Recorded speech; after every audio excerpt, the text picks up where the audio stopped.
गर्ग संहिता कहती है और कूर्म पुराण कहती है, तुम्हारे घर में अगर सत्यनारायण जी की कथा हो रही है, तुम्हारे घर में शंकर जी का अभिषेक हो रहा है, तुम्हारे घर में पार्थिव शिवलिंग का निर्माण हो रहा है, तुम्हारे घर में अगर तुम कोई व्रत रख रही हो, तुम्हारे घर में कोई उपास कर रही हो, तुम्हारे घर में कोई उद्यापन हो रहा है, तुम्हारे घर में कोई अच्छा कार्य हो रहा है, तो ये करवाने वाला कोई दूसरा नहीं होता, इसको करवाने वाले तुम्हारे घर के पितृ होते हैं, जो ऊपर बैठकर तुम्हारे घर में अच्छा कार्य कर रहे हैं।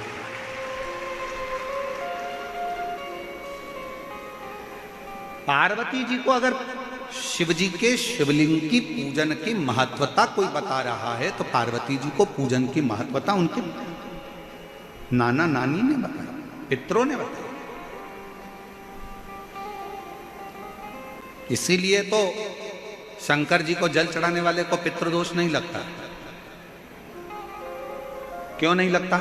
क्योंकि शिव जी पर आप जल चढ़ाते हो ना, तो शंकर भगवान का चढ़ा हुआ जल हस्त कमल की ओर जाता है पार्वती जी के, और पार्वती जी के हस्त कमल पर जैसी जल जाता है तो नाना नानी बड़े प्रसन्न हो जाते हैं अपनी नातिन को देखकर कि मेरी नातिन पर लोग पूजन कर रहे हैं, जल चढ़ा रहे हैं, तो पितृ आशीर्वाद देते हैं। शंकर पर जल चढ़ाने पर 3 दोष समाप्त हो जाते हैं। पहले नंबर का वास्तु दोष, दूसरे नंबर का पितृ दोष और तीसरे नंबर का काल सर्प दोष। ये 3 दोष शिव पर जल चढ़ाने से समाप्त हो गए। पितृ प्रसन्न होते हैं, पूर्वज आनंदित होते हैं। हमारे घर की बेटी आज शिव की आराधना कर रही है, हमारे घर की बेटियां हमारे शंकर की आराधना कर रहे हैं, शंकर की स्तुति कर रहे हैं।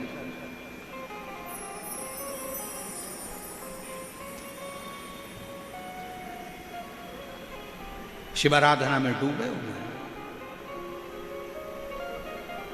कितना भी पितृदोष हो, कितना भी,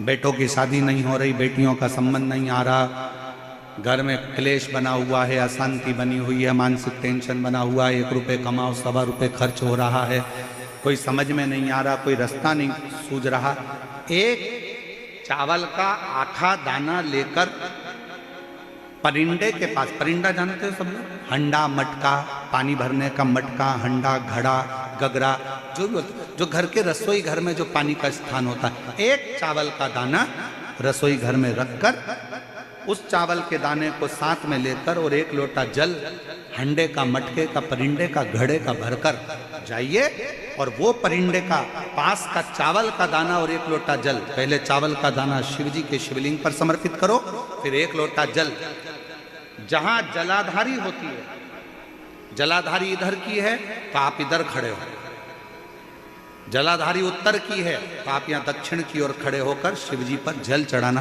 प्रारंभ करें। यहां जल बह रहा है शिवलिंग का, तो आप इधर खड़े होकर जब जल चढ़ाओगे, चावल का दाना रखकर, कैसा भी पितृदोष हो वो सारा पितृदोष समाप्त होता ही है और घर में शुभ कार्य होता है। पितरों की शांति का मूल क्रम है शंकर की स्तुति। कोई न कह दिया वास्तु के हिसाब से तुम्हारी बाथरूम गलत बनी है, तुम्हारा दरवाजा बना है गलत, तुम्हारा रसोई घर गलत बना हुआ है, सीढ़ियां गलत बनी है, ये गलत बना है, वो गलत बना है, सारा तोड़ तोड़ा के तुमने बार बार बनाया, सीढ़ी इधर लगा दी उसके कहने पर, तुमने बाथरूम उधर बना ली उसके कहने पर, उसके बाद भी घर में शांति नहीं है, पूरा वास्तु के हिसाब से मकान बनाया, पूरे वास्तु के हिसाब से घर बनाया, उसके बाद भी अगर शांति नहीं है तो कुछ मत करो, 1 लोटा जल शिव जी को चढ़ाओ और शंकर जी को 1 लोटा जल चढ़ाकर वही जल अशोक सुंदरी पे चढ़ाओ, गणेश कार्तिके पर चढ़ाओ और वही जल उठाकर थोड़ा सा लेकर आओ, घर के 4 कोने में उस जल को छींटना प्रारंभ करो, वास्तु दोष अपने आप समाप्त हो जाएगा। आपको बाथरूम बदलने की जरूरत नहीं, घर बदलने की जरूरत नहीं, व्यापार बदलने की जरूरत नहीं, अपने आप धीरे धीरे धीरे धीरे बदलता चले। पर विश्वास, मानो तो गंगा मां और ना मानो तो बहता पानी। आप मानोगे तो गंगा जी है, ना मानो तो बहता पानी, आपके ऊपर निर्भर करता है।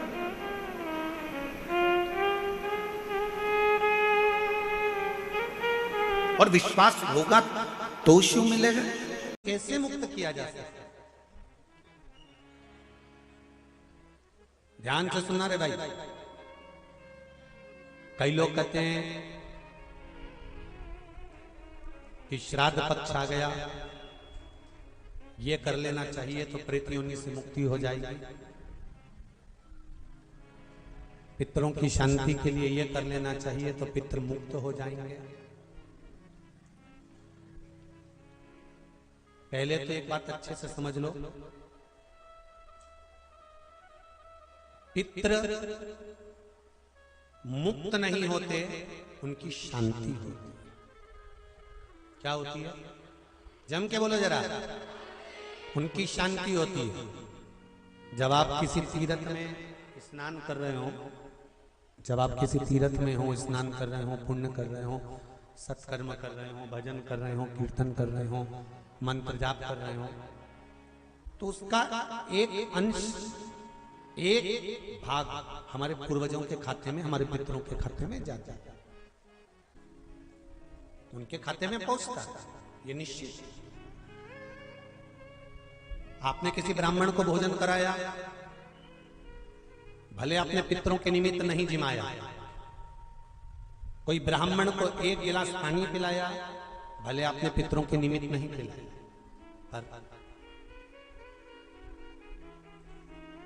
आपका एक अंश उसके खाते में चला जाएगा। उससे क्या होगा? पितरों की शांति। और समझ लो, गया जी में पिंडदान कर देने से क्या पितृ मुक्त हो जाते हैं?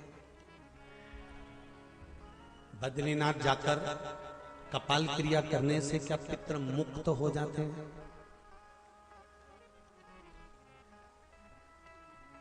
भाई, गया जी जाना तो वहां के पंडा जी से पूछना, हम यहां पिंडदान कर देंगे तो क्या वो मुक्त हो गए? पंडा जी कहेंगे, आप अपने पूर्वजों को गया का पिंड देकर, उनका पिंडदान कर कर आप उनको भगवान विष्णु के चरणारविंद में छोड़ गए, पर आप घर जाना तो घर पर जब जब श्राद्ध पक्ष आए तब ब्राह्मण को भोजन जरूर करना। भले तुम धूप मत देना, कौए का मत निकालना, पर एक काम जरूर करना कि ब्राह्मण भोज कराना। उससे क्या होगा? 16 श्राद्ध में जब हमारे पितरों को, हमारे पूर्वजों को पितृलोक से छोड़ा जाता है, तो वो सबसे पहले जिस घर में रहे होते हैं, जहां उनका पिंड घर में दिया होता है, जहां रहे होते हैं, सबसे पहले वो वहां आते हैं, सबसे पहले वहां आएंगे। और अगर तुमने उनकी तिथि पर, उनके वार पर अगर आपने भोजन करा दिया है, तो उनकी मुक्तता नहीं, उनकी शांति हो जाती है।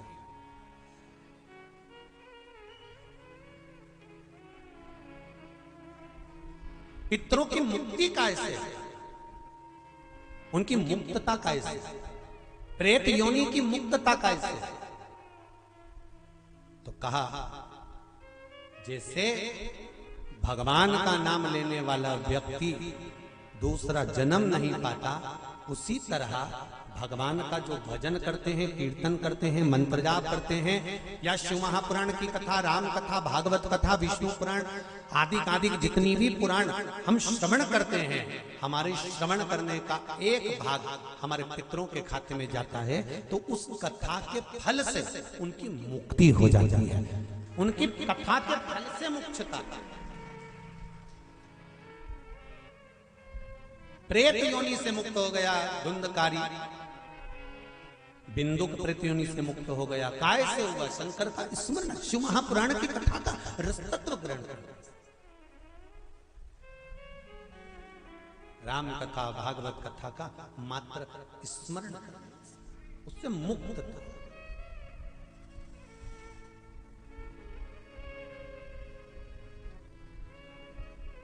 श्राद्ध पक्ष में चाहे चातुर्मास के अंतर्गत श्रावण का जो महीना चल रहा है, इस श्रावण के महीने में आप जो भगवान शंकर को 2 लोटे से जल चढ़ा रहे हो, 2 लोटे नहीं हो, घर में 2 कलश नहीं हो, तो कलश के ऊपर एक कटोरी भी रख कर लेकर 2 कटोरी से आपने अगर जल समर्पित करा है, इसका एक अंश हम पहले भी कथा में कह कर आए हैं कि आप शंकर भगवान को जब जल चढ़ाते हो, शंकर भगवान को जब जल समर्पित करते हो, उसका एक अंश घर में रहने वाले प्रत्येक मनुष्य के प्रत्येक जीव के खाते में चला जाता है। ना कराएं, आपने धूप छोड़ी ना छोड़ी वो पता नहीं, गाय को रोटी दी ना दी, स्वान को भोजन दिया ना दिया, कौवे को भोजन दिया ना दिया, चलेगा। पर जिस दिन अमावस्या के दिन पितृपक्ष समाप्त हो, उस दिन प्रदोष काल में, प्रदोष के समय पर, प्रदोष काल में शाम के समय पर जाकर किसी भी नदी, तालाब, बावड़ी, कुआं, कहीं ना कहीं जो आपके पास में हो, वहां पर एक घी का दिया, बत्ती का मुंह दक्षिण की ओर कर कर अवश्य जला कर जाना। सारे पितृदोष समाप्त हो जाएगा, सारा पितृदोष समाप्त। अमावस्या के दिन किसी भी जलाशय के पास में, नदी, तालाब, बावड़ी, कुआं, जो आपके शहर में, आपके गांव में, आपके नगर में हो, वहां जाकर लगा दे। अगर नदी, तालाब, बावड़ी, कुआं नहीं है तो पीपल का वृक्ष हो या बेलपत्री का वृक्ष हो या बट का वृक्ष हो, उसके नीचे लगा दो प्रदोष काल में। पर अमावस्या के दिन लगाएं जरूर। क्यों? क्योंकि अमावस्या 16 दिन तक पितृ मृत्यु लोक में आने के बाद में भोजन ग्रहण करते हैं। अमावस्या के दिन पितृ शाम के समय प्रदोष काल में शंकर भगवान का नाम जाप कर कर नदी, तालाब, बावड़ी पर पानी पीने जाते हैं। वहां से जल का आचमन कर कर पितृ अपने लोक को चले जाते हैं प्रदोष काल के समय पर। इसलिए प्रदोष काल में जलाशय के पास में, बावड़ी, कुआं, नदी, तालाब के किनारे पर दिया लगाया जाता है दक्षिण की ओर मुख कर कर बत्ती का, तो पितृ आशीर्वाद देते हुए जाते हैं कि फलो फूलो, आगे बढ़ो, उन्नति करो, तरक्की करो। ये पितरों का आशीर्वाद रहता है, पितरों का वर रहता है। आप देंगे उसको मिलेगा, कुछ करा ना करा। फिर अमावस्या के दिन, जिस दिन पितृपक्ष